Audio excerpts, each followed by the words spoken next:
Chains are as indispensable today as they were thousands of years ago. Ancient historians refer to the use of metal chains for jewelry, shackles, and construction. Today, chains are used for those very same purposes and many more. Chains are a link with the past, one that we're unlikely to break.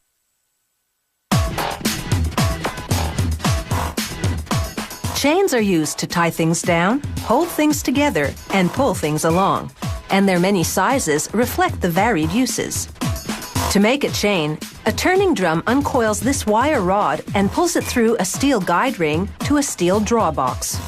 Grease inside the box lubricates the wire. On its way out of the box, the wire goes through a die, such as the one being demonstrated here. The die has a smaller diameter than the wire, and as the turning drum pulls it through, the wire narrows, hardens, and becomes stronger. Now, electrically driven tools move in from all sides. This is a forming machine. A tool called a jaw propels the wire forward, while another jaw pushes on the wire, bending it around a steel pin. It forms a C shape. Another forming tool closes the C, completing one link in the chain, and then another jaw makes the next link. This machine is making jack chain, which is usually used to hang lights. Another forming machine makes a chain that can haul a heavier load. A grip pulls the wire onto rollers that straighten it out.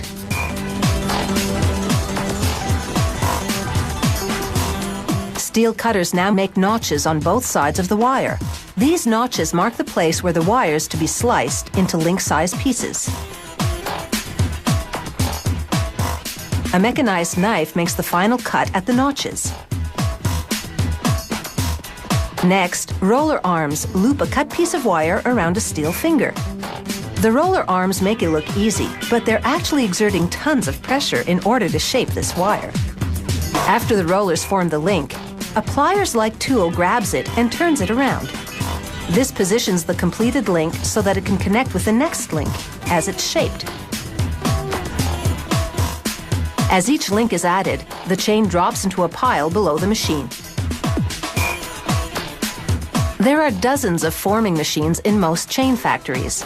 Each machine makes 50 to 60 links per minute. That's approximately 76 meters of chain per machine per hour. To put that into perspective, one machine could make a chain as long as the CN Tower is high in just 7 hours.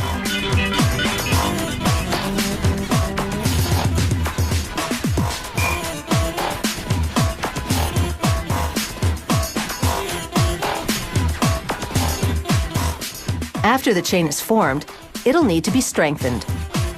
So it's onto the welding machine. Hammers to the left and right push the link in.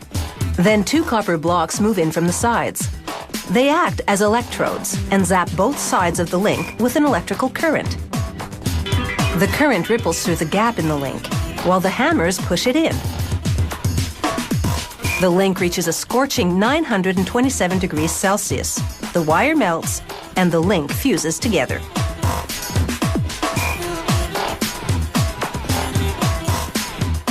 Now a pulley system drops the freshly welded chain into a heat treating coil. An electrical current runs through the copper coil, heating the chain inside until it's orange hot, 940 degrees Celsius. The pulleys lower the chain into a tub of water to cool.